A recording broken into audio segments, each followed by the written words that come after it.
perlu diketahui bahwa sesuai arahan dari Bapak Presiden Prabowo Subianto, pembangunan IKN ini akan kita lanjutkan, tentu mengikuti timeline dan tahapan-tahapan yang telah ditetapkan sebelumnya. Sebagai penjelasan kepada masyarakat luas, tahap pertama yaitu tahun 2022 hingga 2024 juga telah menghadirkan berbagai progres, ada berbagai infrastruktur yang juga telah selesai 100%, tetapi ada juga yang masih ongoing, masih berlanjut, dan memang kita fokus pada pembangunan kawasan inti pusat pemerintahan. Di sini nanti kita berharap di tahap kedua 2025 hingga 2029, dan tadi Bapak Presiden Prabowo Subianto sudah menyampaikan dan menegaskan bahwa sudah di-approve anggaran untuk kelanjutan pembangunan IKN itu 48,8 triliun rupiah untuk 5 tahun ke depan. Tentu sekali lagi nanti akan dibagi dalam tahapan-tahapan yang harus dikawal dengan ketat.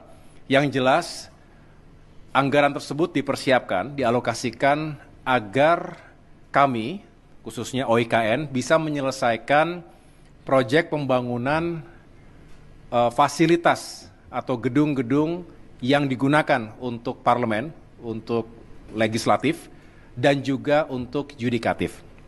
Tentu dari rancang awal yang sudah dimiliki, kita akan lakukan review kembali, ada penyesuaian di sana-sini secara teknis, dan pada saatnya nanti kita sudah bisa melanjutkan pembangunan dan mudah-mudahan bisa mencapai sasaran dan target yang telah ditetapkan.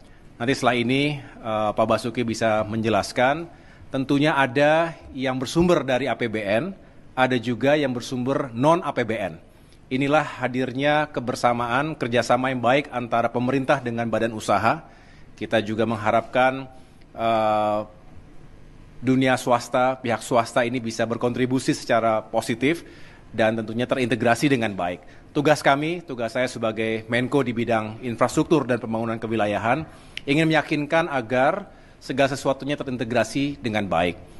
Kami juga tadi membahas beberapa proyek lainnya yang juga sangat penting, diantaranya bagaimana kita harus semakin serius untuk memikirkan keselamatan dan juga masa depan masyarakat kita yang berada, yang tinggal di pesisir utara Jawa, tapi fokus pada pesisir utara Jakarta. Kita tahu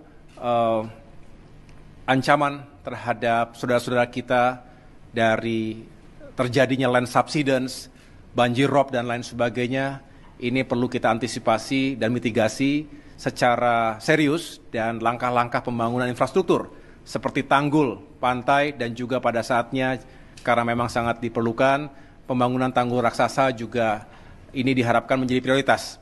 Inilah beberapa penyampaian utama dari Bapak Presiden Prabowo Subianto. Selebihnya pembangunan infrastruktur lain akan dilakukan secara bersamaan. Tentu ada prioritas-prioritas baik untuk mendukung swasembada pangan, swasembada energi dan air, termasuk juga melanjutkan pembangunan konektivitas di seluruh wilayah Indonesia.